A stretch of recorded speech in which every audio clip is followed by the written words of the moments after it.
It's to my detriment that I've never met you before. That's what I can say about that because what you say resonate with me to a large degree. It Thank actually puts the responsibility of the communication on the shoulders, square on the shoulders of the person who is sending the message.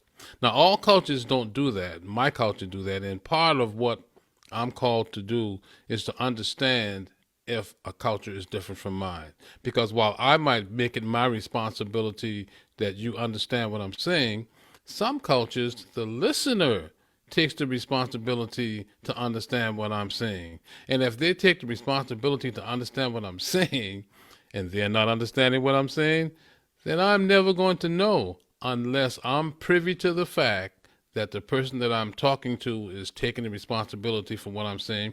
That way I can take steps to be clearer and to be more articulate, which being articulate just happens to be something that I'm good at, Cameron. Brilliant. Welcome to Victor Irving Jenkins, or what I like to call view attitudes, because if you change your view, you can change your attitude.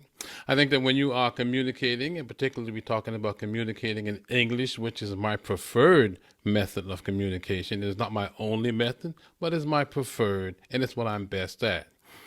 Whenever the person is communicating, whoever is doing the communication is subject to certain nuances that occur on the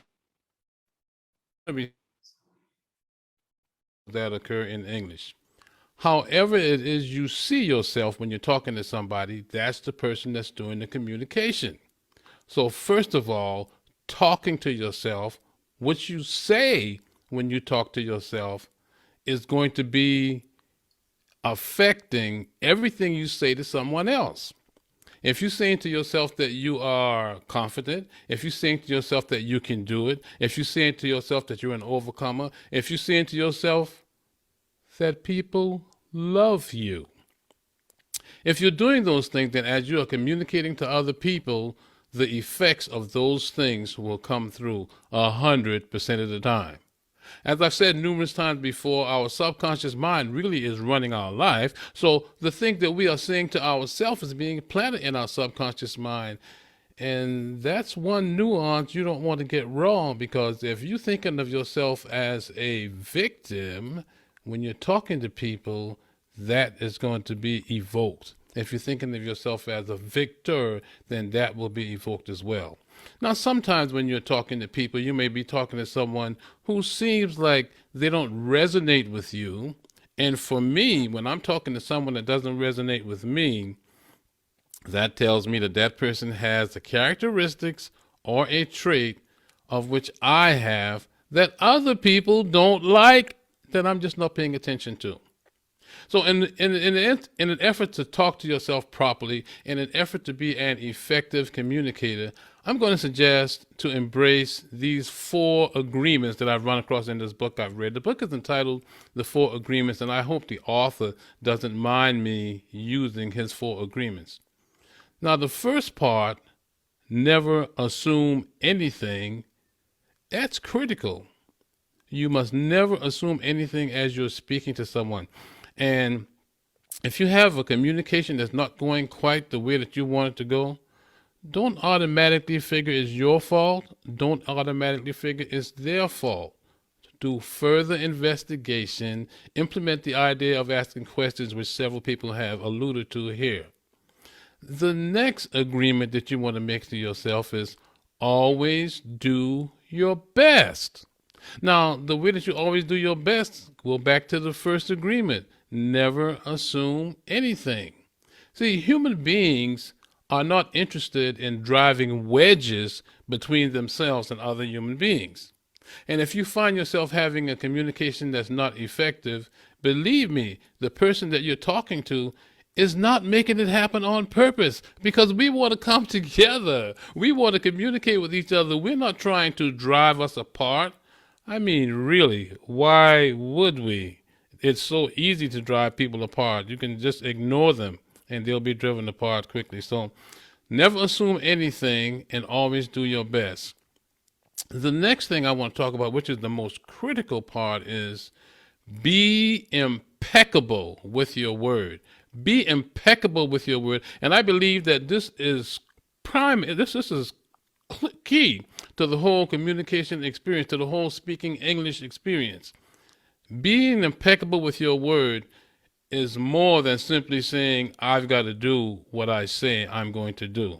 It's more than, let me be clear.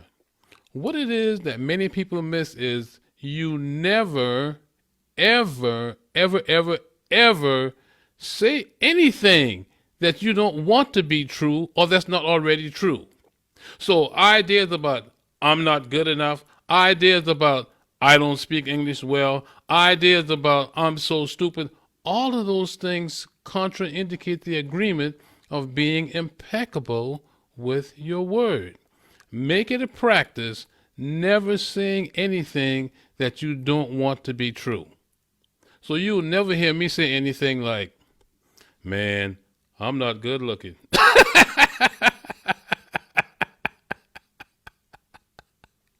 I'm never going to say that, right? Because I don't want that to be true. Hey, I may not be good looking, but I'm never going to say it. I may not be good looking, but I'm never going to feel it. That's not going to be a nuance that I embrace when I'm speaking to people. One of the things that I often say to myself is that, man, they can't wait to hear the next thing that come out of my pie hole. That's how I see things. That's what I think you're doing now. Everyone who's listening to me, I think in my mind, wow, they just can't wait to hear what's coming out of my pie hole. Never take anything personal. Because when you get right down to it, the people that you're interacting with, they didn't get out of bed that morning thinking, wow, I wonder what I could do to ruin Ali's day today. How am I going to make Cynthia mad? Good Lord, Cameron. But what can maybe I can get Cameron to be mad. People are just not doing that. So from time to time, when you want to respond to what somebody's saying to you and you think that they're trying to hurt your feelings, that's just called taking it personal. I have made it a lifelong goal to never take any person be unhappy with something I've done. I'm not going to take it personal. You could be unhappy with something that I said. I am not going to take it personal. A functional communicator cannot be effective if they're running around hurt. If your feelings hurt, how are you going to communicate with somebody? Because you're no longer trying to get a message across. You're trying to deal with that pain that you're having inside. So remember the 4 agreements. Number 1, never assume anything. Number 2, always do your best. Number 3, be impeccable with your word. And number 4, never take anything personal. Now, I'm not saying that you're going to wake up tomorrow morning and embracing these 4 agreements right away, but the fact that you have learned of their existence might encourage you to start to embrace them. And I assure you that your ability to communicate, your ability to speak the language without all the unfavorable nuances will improve. And that's not something that I read on a napkin. That's something that I have lived. Because anyone who knows me or who's been around me, they hear me say, every time that they ask me something, remember I said about not saying anything that you don't want to be true? When someone says to me, how are you doing? I don't just respond with the humdrum, oh, I'm fine, or the ever so present, same old, same old. Oh, no.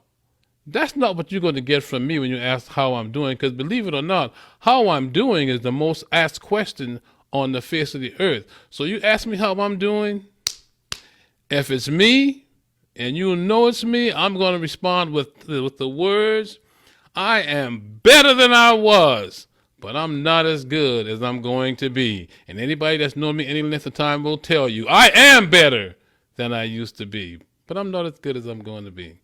Okay, all right, so I'll shut up. Thank you so much for inviting me to the conference. Thank you so much for listening to me, because if you weren't listening to me, I would just be talking to myself, which is a whole different kind of pleasure. Back to you, Carla. I first of all have to honor that they really believe that they can't do it. True. And I also have to honor that that's a false belief. You can do it. I don't just simply tell them they can do it because that's not honoring them. I have to embrace a little birdie that speaks to me that says, and I got this from the Bible, a little water and a little seed, and God will give the increase. So basically, when I'm speaking to them, I don't say anything to discourage them. I say something to encourage them. I might tell them a story about how I didn't used to like the way that my voice sounds. And of course, you know they can't believe that, right? So when I tell them the story as to how I used to didn't like how my voice sounded, that will give them a little bit of encouragement. That's a little bit of water and a little bit of seed. When it hurts bad enough, you are going to keep looking. And you're going to keep looking. And if you keep looking, you're going to end up finding him right in your heart.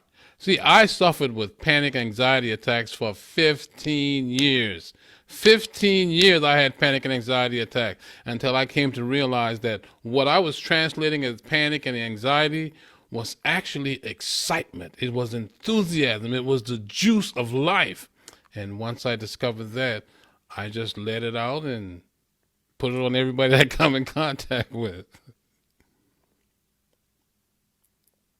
You know, I could go forever talking about what you're asking me. I'm just using my power. I'm just using my powers of restraint to keep the answers short because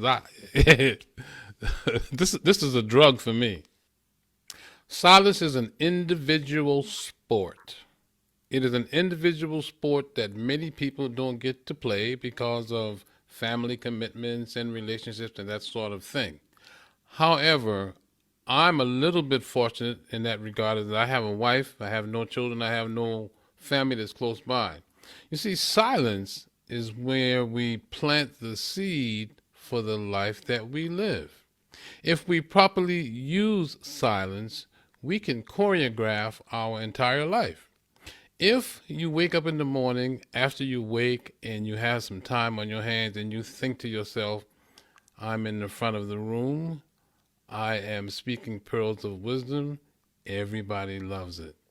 I'm in my car, I'm driving to work, there's a very pleasant experience driving to work. So when you consider that everything that you now see, everything that now exists, was once only a part of somebody's silence. See, in silence, somebody created a computer. In silence, somebody created the table that my computer is sitting on. So silence is an individual sport, and what you can do with it, you can create stuff yourself in your silence. You simply imagine yourself to the victory where you want to be. That's what you did. You thought of this conference. You thought of your broadcasting. You thought of your networking. You thought of all that before you did it. When you meditate, you're actually putting your silence to work. And it is during the meditation that you can do what I said earlier, choreograph your day. And if we are aggressive in our own thoughts, if we seriously use our thoughts as seeds, we can be successful in attracting other people to us who want to do the same thing.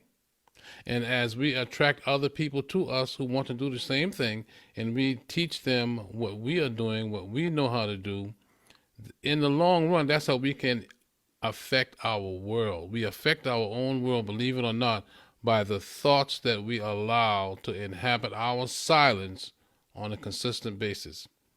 And with all due respect, it's not surprising that I'm here, because this is en route to getting me where I'm going, which is getting more people to understand how powerful their thoughts are that they keep in that silence. And the more people take control over their thoughts, that's the more they're taking control over their world. And things that you have control over, you don't destroy. Why would you want to? And that's my contribution to the world. So bringing up silence actually makes me present to the fact that I use my silence pretty effectively the overwhelming majority of the time. And part of that silence I use to get over the fact that being so effective breeds arrogance. Ha, ha, ha. Effectiveness, well, I'll live with the criticism.